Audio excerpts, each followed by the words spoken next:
Of the millions of Ukrainians that have fled their country since this war started, 1,000 of them have ended up where this meeting will take place, Alaska.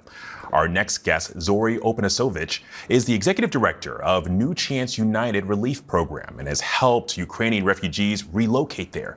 Zori, first, thank you so much for your time. But I want to ask you, how are you and the Ukrainian families that you've worked with feeling about Putin's visit to Alaska, where many, with your help, have relocated to? Yes, thank you so much for having us. Ukrainians have a lot of mixed feelings, but the many Ukrainians that I have spoken to, all of them have one thing in common, and that is hope. Ukrainians are resilient people, and they find something positive to look forward to, and they hope that hopefully, what if this time it will work and there will be a ceasefire and Ukraine will have peace? Well, along the lines of that hope, for the folks that you're in touch with, what are they hoping is accomplished in this meeting? A hope for a ceasefire, truly. Ukraine is not going to be at the table. Ukraine is not going to be at this conversation. So our hope is that they discuss, stopping of the killing that is happening and just a complete ceasefire. That's what we want. I'm curious, if you could say something to President Trump ahead of this meeting tomorrow, what would that be? Well, someone who helps Ukrainians who are here, who has welcomed over 1,300 Ukrainians in Alaska, which is a big number for us in Alaska. My hope is that they can continue to be here, or at least have a choice if they can stay or go back once the war is over. They have invested themselves. They have rebuilt their life from scratch. They have learned the language. They love their jobs here. They have really integrated and become part of our community here in Alaska. And I want them to be able to have a choice and to be able to say that my kids go to school here, my kids have a life here, I have nothing to go back to. And if they can have an adjustment of status so they can continue to be part of Alaska's great community.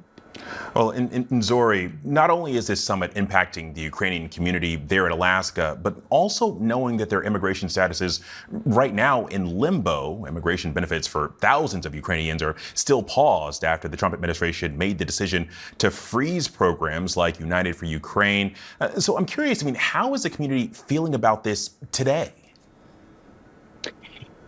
The immigration concern is a stressor for all of the Ukrainians here.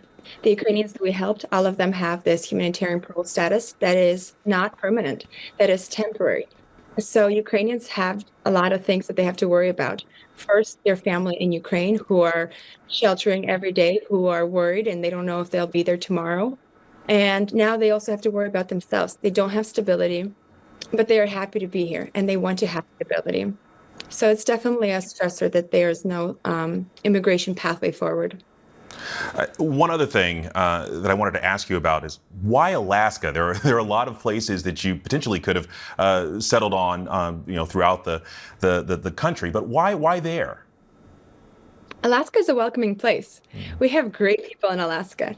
I think it's in our blood that, if I'm in a ditch today, I know that my neighbors are going to pull me out because they might be in there tomorrow and vice versa.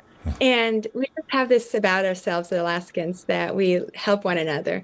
A lot of Ukrainians came here because they have Ukrainian American families like myself.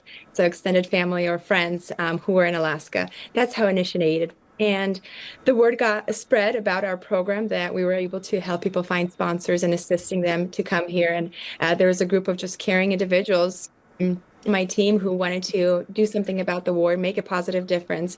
And it's easy to get a job in Alaska. We have so many work opportunities, and Ukrainians are taking advantage of that and making the most of it. They are building new lives that are awesome. They are advancing in their jobs, and Alaska has that. It has to offer that, and so they're happy to be here. And we have had a few families who actually chose to go down to the lower 48, as we call it, but have come back because work wasn't as great there as it is here, and they really like it now. Some didn't want to come. They thought it's just all covered with icebergs and Eskimos and polar bears. They were to learn that it's a beautiful place to live. A beautiful place indeed. Zori Opanasevych, thank you very much. Absolutely. Thank you for having me.